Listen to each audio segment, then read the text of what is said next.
Kuria, who will in turn invite the Prime Cabinet Secretary when he is done. Thank you.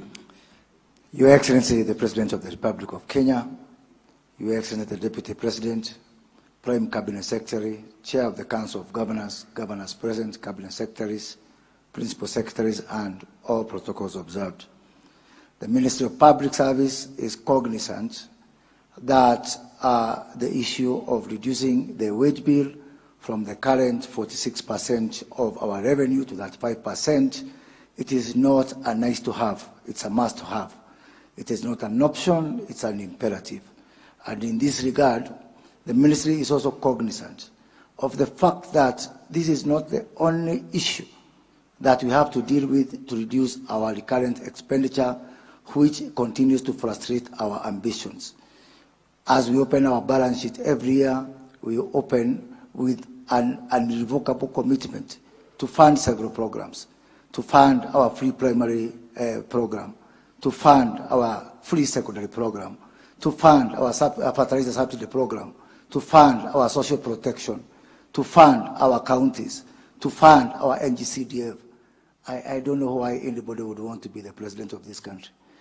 Because even before we open the year, we are opening with so many commitments which are irrevocable and which are non-discretionary. So to add to this issue of the wage bill shows that we really are already operating within a very constrained fiscal space, and so therefore we must do.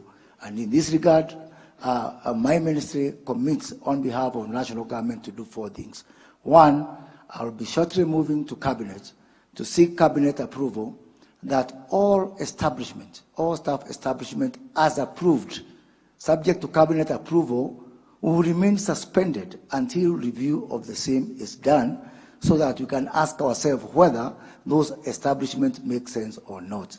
Secondly, my ministry is going to spearhead a government-wide program of looking at our processes, reviewing our processes, asking ourselves which processes are not making sense, asking ourselves which processes can be done using digitization, so that as we review our establishment, that we are able to have a public service that is fit for purpose.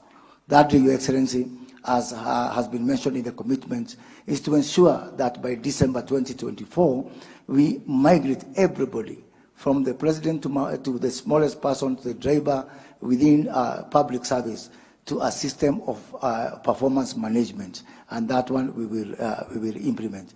Finally, Your Excellency, is on the issue of training. All public servants must be trained. To have public servants who are not trained is like taking someone from the streets, giving them a gun, recruiting them into the police service without taking them to Kikanjo and expecting them to perform. Everyone must be trained so that we can all act in a consistent, coherent manner so as to build our value system within the public service. Thank you, Your Excellency.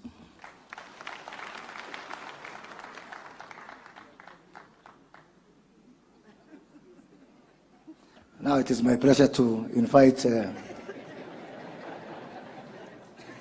Prime Cabinet Secretary, the one on Henry Quick, Honorable Musalia Mudavadi. Thank you.